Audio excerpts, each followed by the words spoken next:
Hi, welcome to part 4 of my primer on Bitcoin. This primer consists of 4 parts. Part 1 explains what is Bitcoin and how it works. Part 2 covers how cryptology works in Bitcoin and mining. Part 3 takes a look at some major issues of Bitcoin. Part 4 reveals the fallacies behind the hypes of Bitcoin. The links to the 4 parts are in the description box below. And there's nothing that the big banks or politicians can do to stop it. The fallacy that governments cannot control Bitcoin.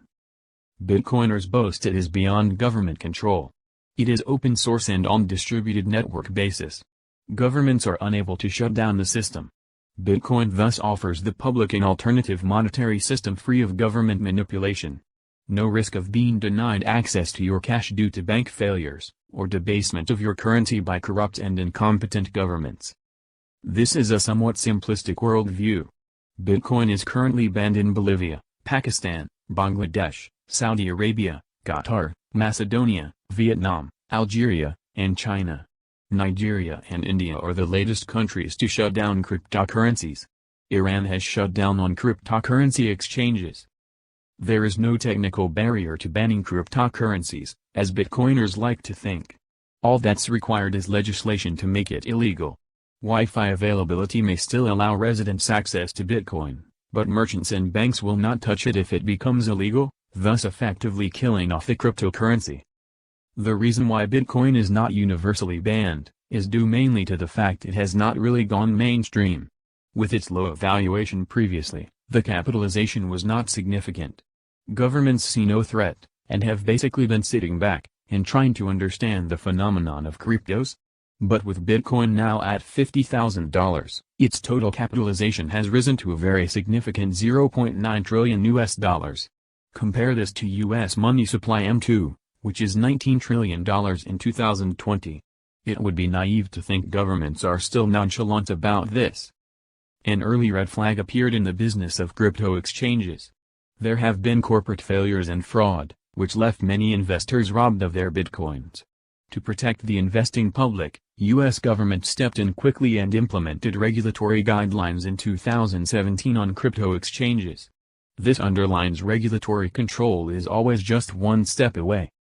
Several factors of Bitcoin, and cryptocurrencies in general, actually makes regulatory risks very high. Governments are likely to step in for reasons. 1.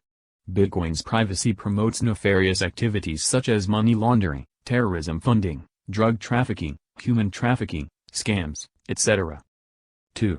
High volatility poses a serious threat to non-professional retail investing public. 3. Its huge energy consumption stresses a country's power supply. 4. Too much incidence of theft and scams at crypto exchanges, especially in unregulated jurisdictions, which caused heavy losses to investors. 5. It poses a challenge to CBDC or central bank digital currency. If central banks indeed wish to initiate their own peer-to-peer, cryptocurrencies will be. It may come as a surprise to some, but the fact is, peer-to-peer payment system of central bank money has been in existence in almost all countries. It is however restricted to banks. Concept-wise, it is just a matter of extending the functionality to the public. The unknown that is of concern is the impact on the banking system and government losing sight of data necessary for monetary management. When the situation warrants it, governments will step in. How it will play out is still unclear. Will it be some form of restriction, or will it be an alternative and competitive platform, providing similar peer-to-peer services, but using central bank money? The game changer may be something called central bank digital currency, or CBDC. Many countries are studying this. A handful are at the exploratory stage. Several countries are adopting CBDC. China is at the forefront, having recently implemented their yuan CBDC. The fallacy of Bitcoin adoption. You read or hear of brand-name merchants signing up to accept payments in Bitcoins. Of online payment platforms accepting Bitcoin transfers. All in great fanfare. The greatest cryptocurrency hype is a normalization of Bitcoin going mainstream. The inconvenient truth is nobody is using it in the marketplace of goods and services. There is no such thing. A Chainalysis report in 2019 showed merchant usage accounted for less than 1.3% of total volume. 98.7%, or almost all Bitcoin transactions, are from speculative trading. Micropayments for purchase of goods online, and migrant worker remittances, are simply non-existent. This is effectively killed by the high Bitcoin transaction fees, the delays, and uncertainties in the payment process cycle. The underlying problem is the inability of Bitcoin to scale. It is struggling with a throughput of a miserable 4.6 transactions per second, a snail pace compared to legacy payment systems. The inability to scale is inherent in the protocols itself, due to its consensus building model. Chainalysis report suggested as at June 2020, of the 18.8 million bitcoins generated so far, 20% have been lost, 61% are inactive, and only 19% are actively traded. There is a high motivation for hoarding, which restricts liquidity and pushes prices up. With no retail transactions, the volumes in Bitcoin transactions are attributed to speculative trades. With many crypto exchanges domiciled in unregulated jurisdictions, real data is hard to come by. A research by Bitwise in 2019 reported that even this presumption of speculative trading is also incorrect. According to Bitwise, as high as 95% of trades by unregulated exchanges were fakes. 71 out of 81 exchanges that Bitwise analyzed were doing wash trading, a term that applies to the selling and simultaneous buying of the same stock. Out of the daily aggregate volume of $6 billion of bitcoins traded, only $273 million were legitimate. The claim of heavy volume of Bitcoin exchange trading is a hoax. But why would these unregulated exchanges do wash trading? A high suspicion is market manipulation. Or it could be exchanges trying to demonstrate high activities, so as to receive more cryptocurrencies to list and trade on their platforms. Quite a few mainstream institutional investors and corporations have lately made their move to add bitcoins to their portfolio. These are high-profile acquisitions and the publicity adds to the hype of mainstream adoption of Bitcoin. At best, there is increased interest in Bitcoin as a virtual asset. There is no mainstream use of Bitcoin as a payment medium in daily commercial activities. The fallacy of secure system. Losses. Yes. Cryptocurrency protocols are very safe and secure. Cryptology, proof-of-work methodology, blockchain technology, distributed system and no user personal data, all coming all together to make Bitcoin a truly secure environment. Unlike other banking and financial payment systems, cryptos like Bitcoin cannot be hacked, attacked, and personal data stolen. But nothing is perfect. The protocols themselves may be secure. The weak links are the wallets and services used to store and exchange the cryptos. Wallets may be lost. Custodial service providers and crypto exchanges may be subject to fraud, bad business management, hacking, and other shenanigans. Take Stefan Thomas from San Francisco. He had 7,002 bitcoins but has locked himself out as he cannot remember his private key. His bitcoins were received in 2011. At current prices of $50,000, it is worth about $350 million. It is estimated that of the current 18.5 million bitcoins out there, 20% appeared to have been lost due to non-recoverable passwords. That's a staggering $370 billion at today's price of $50,000. How about Gerald Cotton, co-founder of Canada-based crypto exchange Quadriga CX at age 25? He died while holidaying in India and took to his grave his password access to the corporate system. The wallets of their customers are kept in cold storage in company system. The company was unable to hack into their system and customers' wallets cannot be unlocked. The losses to customers must be in billions of US dollar at current valuation. Cotton's co-founder FBR was Michael Patron, who has been identified as Omar Donani. Omar is a convicted felon for ID theft, burglary and grand theft. It is indeed strange that Bitcoiners profess their mistrust of banks which have been around for 100 years, but put blind faith on felons and young kids wet behind their ears in running a business. In the short history of cryptocurrencies, many disastrous losses have occurred. The Hong Kong-based Bitfinex exchange has revealed it was victim to a hacking attack. Nearly $72 million have gone missing in a Bitcoin heist. According to Reuters, nearly 120,000 units of the digital currency was stolen from Bitfinex, an exchange in Hong Kong. Mt. Gox, the Tokyo-based Bitcoin exchange, has filed for bankruptcy protection. The announcement comes days after the exchange announced that as much as $450 million of the virtual currency had gone missing. CEO Mark Capelli's apologized and bowed deeply on Japanese television. It remains unclear if the missing Bitcoins were stolen, voided by technological flaws, or both. While the protocols may be secure, cryptocurrency exchanges are not. These exchanges are the most profitable for hackers. Here are some of the hackings that have taken place and the loot taken by hackers.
In its 12-year history, exchanges have been hacked with losses to their customers amounting to more than $1 billion.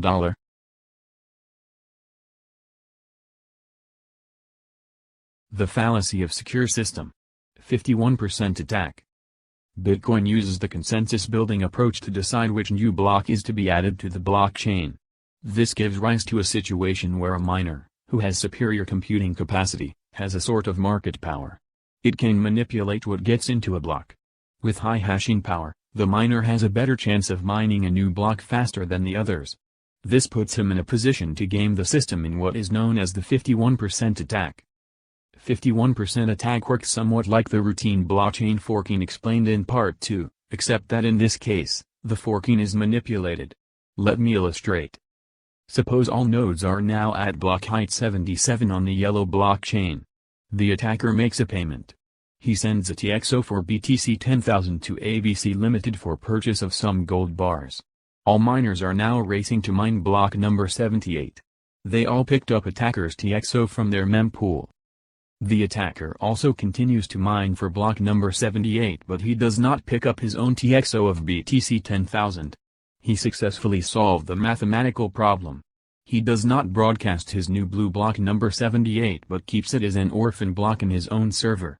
All other nodes are unaware of it. Another miner was able to solve the mathematical problem and his candidate block was accepted as the new block. This is green block number 78, which all nodes then link to their blockchain. The attacker continues to mine blue block number 79, which he broadcasts to the network. All miners validate blue block number 79 but keep it as orphan block because it has no parent to link to. The parent is blue block number 78, which the attacker did not propagate for discovery. Mining process continues normally, and new green block number 79 is added to the blockchain. Other miners successfully mined green blocks number 80, 81, and 82 and these were added to the public blockchain. Attacker continues to mine blue blocks number 80, 81, 82, 83 and 84. Because of his hashing power, attacker is able to mine new blocks faster. He is 1 or 2 blocks ahead. All these blue blocks are propagated and all nodes validate keep them as orphan blocks as they are missing a parent, that is, blue block number 78.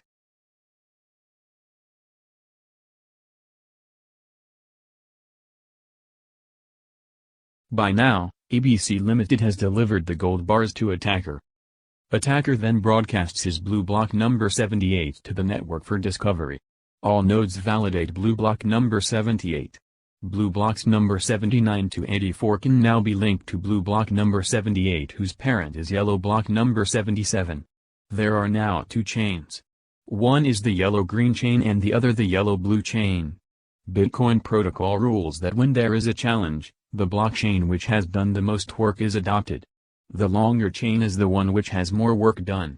Thus all nodes will now switch to the yellow-blue chain.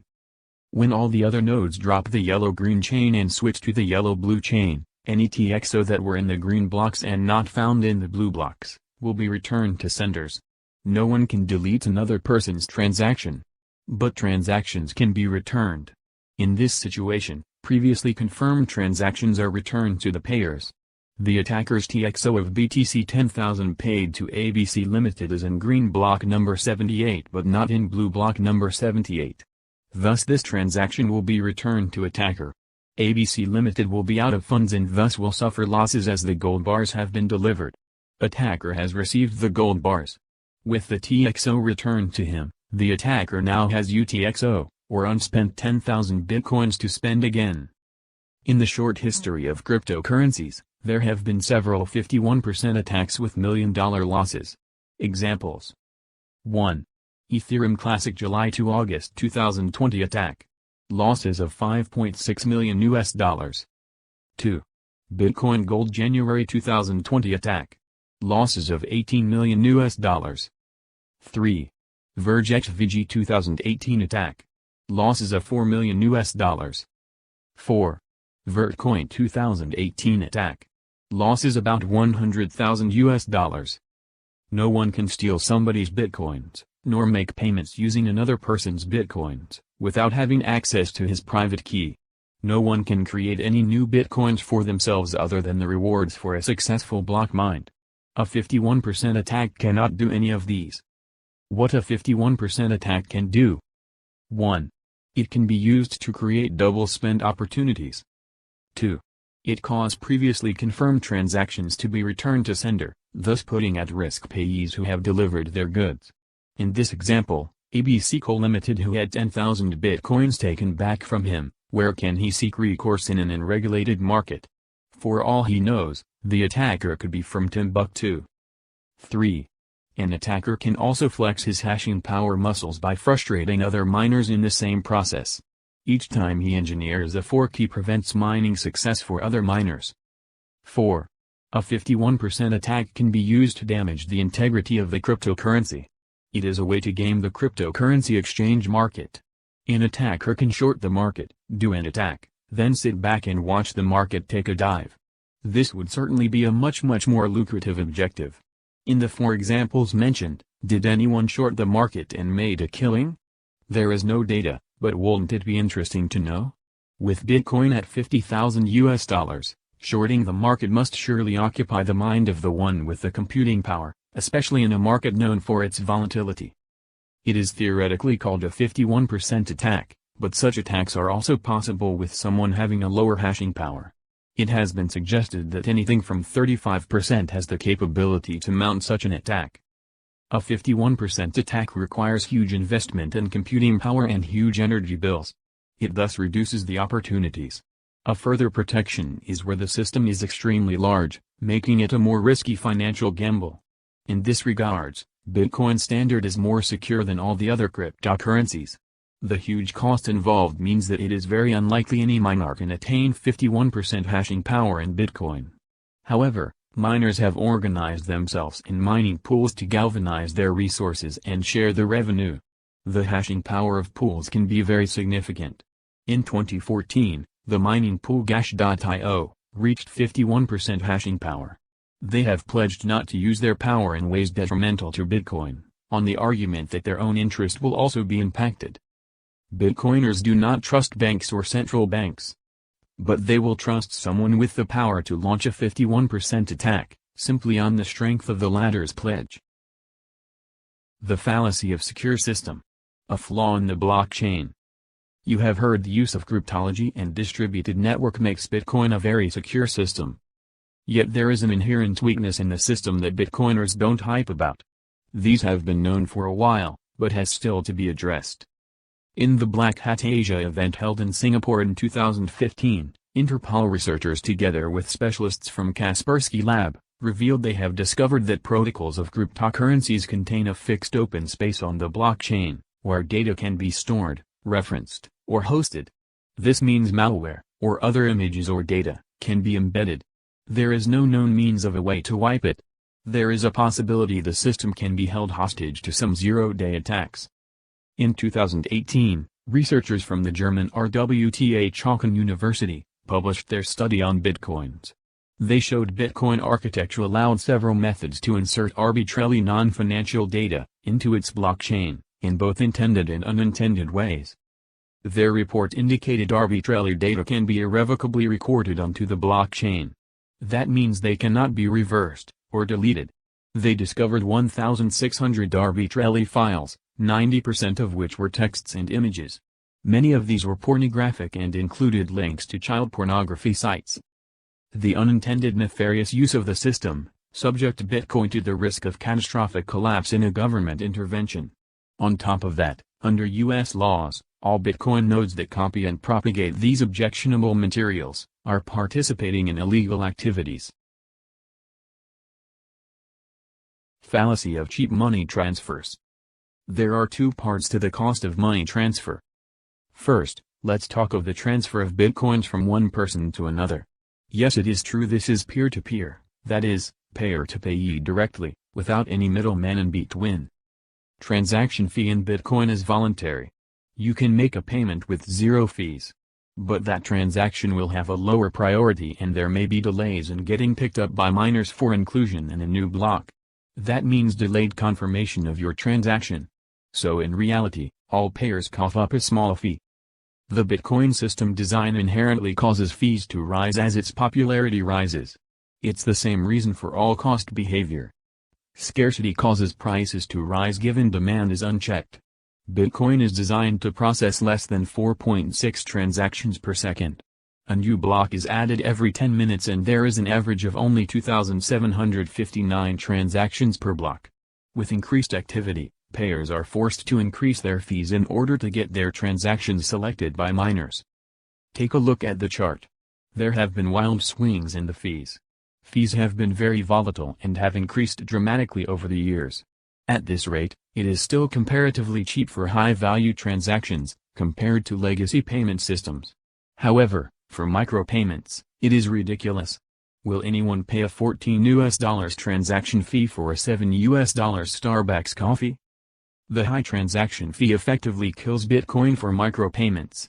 There is no mainstream use of Bitcoin in small retail activities which make up most of online businesses. Bitcoin activity is purely in speculative trading.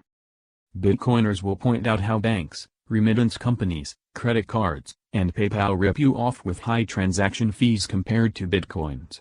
In their argument, even with high fees, Bitcoin remains competitive for high-value transactions. Instead of going to banks, payers can use Bitcoins to pay each other and enjoy lower settlement costs. Now let's look at the second part of the cost of money transfer. Bitcoin is actually the middleman. The payer needs fiat currency to purchase the Bitcoins, and the payee sells the Bitcoins to get the fiat currency.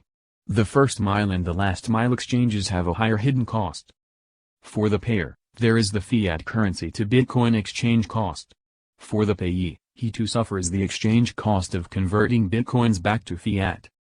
When the home currency of the payer and/or payee is not a traded currency pair in the crypto exchange, for example, Sri Lanka rupees, then there is double foreign exchange cost. The payer needs to buy US dollar with his rupees, that is, do a US dollar rupee exchange deal. And then he buys Bitcoins, which is a US dollar BTC deal. Upon receipt of Bitcoins, the payee sells the crypto in a US dollar BTC deal, and sells the US dollar for rupees in a US dollar rupee deal. All these currency exchanges carry heavy costs.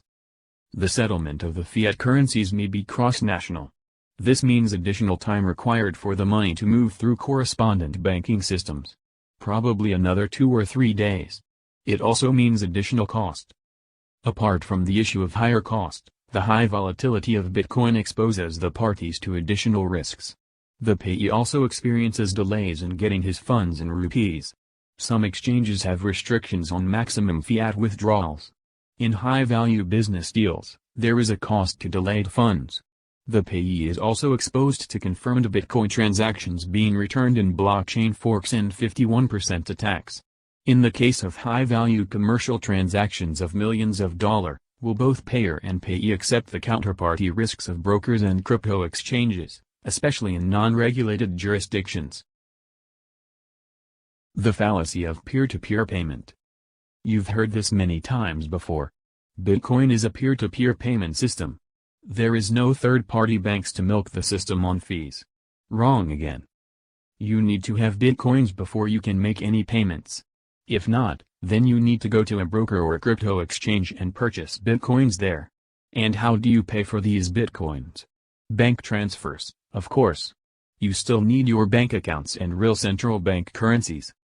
If you received Bitcoins from someone and you want to cash out, how do you get the real money so that you can go to the supermarket? Well, you go to a broker or a crypto exchange and sell Bitcoins there. And how do you get paid by the broker or crypto exchange? They transfer real money to your good old-fashioned bank account, of course. Merchants may accept Bitcoin payments directly. But many rely on aggregators or processing agents, some sort of fintechs. No different from credit cards. The last mile is still the banks. And the irony is, if you look at it squarely, Bitcoin itself is actually the middleman. The fallacy of easy and fast money transfer. Dinner, my grandmother asked me, what the heck is this Bitcoin stuff anyway, right?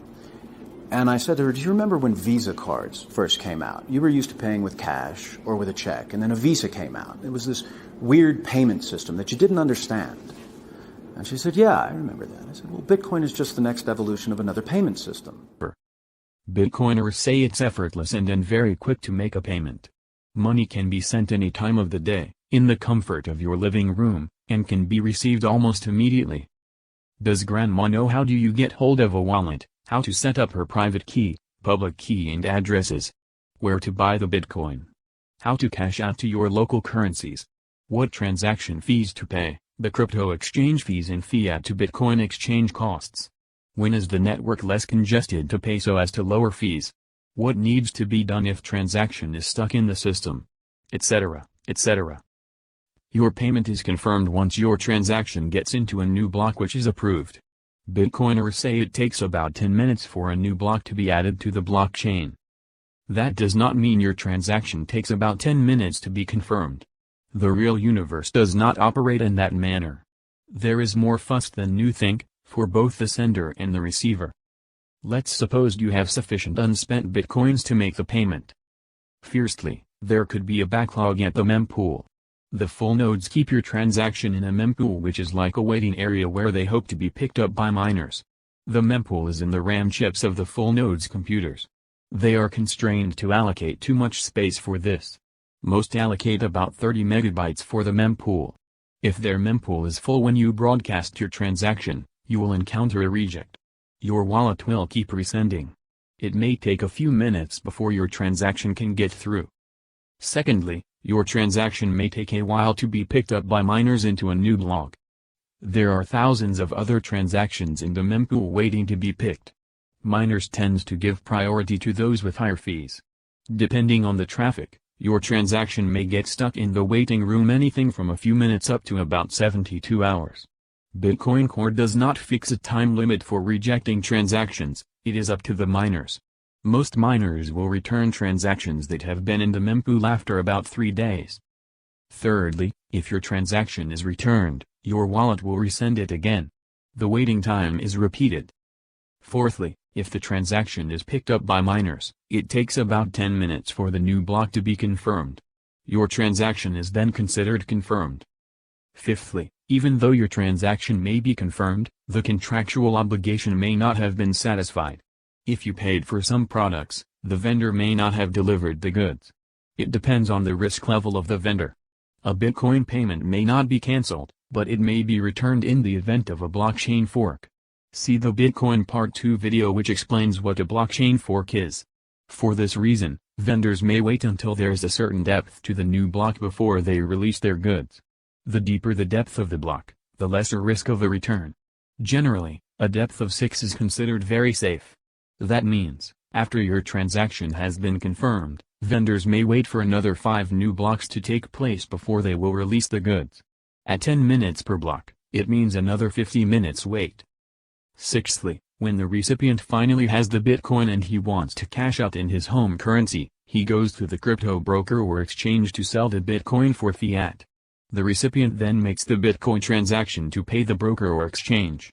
The first to fifth processes are repeated again before the broker or exchange releases the fiat currency to his bank account. Bear in mind there are minimum or maximum cash-out restrictions by the exchange. If the transfer is $1 million and the exchange has a maximum $50,000 cash out per month, it will take 20 months to take out the cash. If the minimum is $200 and the transfer is $50, it cannot be cashed out. Seventhly, if there is no home country broker or exchange, and the Bitcoin is sold in a foreign jurisdiction, the fiat currency will be routed through international correspondent banking system. There will be another 2 or 3 days before the funds are remitted to the payee's bank. Eighthly, if the payee's home currency is not traded directly with Bitcoin, his bank will do a conversion in order to credit the funds to beneficiary's local currency account. Again, some processing time is required, not to mention exchange and remittance cost. Ninthly, if the payee's account is not with the head office of the bank but in some remote provincial branch, there may be further processing time for intra-branch transfers. Tenthly, and finally, when the money is in the payee's bank account, he may find the bank is closed. Please come back tomorrow. And the above 10 stages only take into consideration that you have ready unspent bitcoins to send. If you don't have the bitcoins in the first place, you need to go and buy them at a crypto exchange. The exchange will transfer the bitcoins to you. And the same first to fifth step scenario will be played out. Bitcoiners think grandma and all those unbanked folks who live in backwater remote villages or mountaintops have sufficient technical skills to navigate these cryptocurrency platforms, even if they have 4G telecommunication services. If you think this explanation sounds tough to digest, wait till you try to understand lightning peering. Bitcoin has a scalability problem and they have been trying to solve this for many years. The latest proposal is to use something called Lightning Network, which we won't go into here. It's simply too technical for lesser mortals like us. These are for the geeks and the enthusiasts. Imagine grandma trying to figure this out. The fallacy of the unbanked. 1.7 billion adults in the world are unbanked. Bitcoin claims the peer-to-peer model are perfect for them. So here's the main problem. To purchase or cash out bitcoins, you need to transfer or receive from Bitcoin exchanges via your good old trusted banking accounts. How does that solve the problems of the unbanked? The needs of these unbanked are very basic. Just a cash system for them to receive or transmit funds. This is adequately served by Western Union and many other remittance companies all over the world. These local remittance companies have one-man managed hole-in-the-wall operations in the furthest remote small towns and villages. A foreign worker in London can go Western Union and send some sterling to a remote village in Philippines. His relative can collect pesos in 30 minutes time from the nearest Western Union branch, or accredited remittance company. Western Union, together with accredited local remittance companies, has hundreds of thousands of outlets all over the world. It is well positioned to serve the millions of migrant workers who remit cash home all year round. It is estimated Western helped move $300 billion a year of migrant workers' money. Bitcoin has the technology, but lacks the last-mile connectivity. The backwaters of less developed countries like Bangladesh, Pakistan, India, Philippines, Latin Americas, Africa, etc., need some form of micro-banking service that Bitcoin's technology does not deliver. Thanks for watching the video. I have a favor to ask. I need to build subscriber base in order to monetize my effort here. So if you find the video useful, please subscribe and like and share with your friends by clicking the YouTube buttons below. Thanks a lot.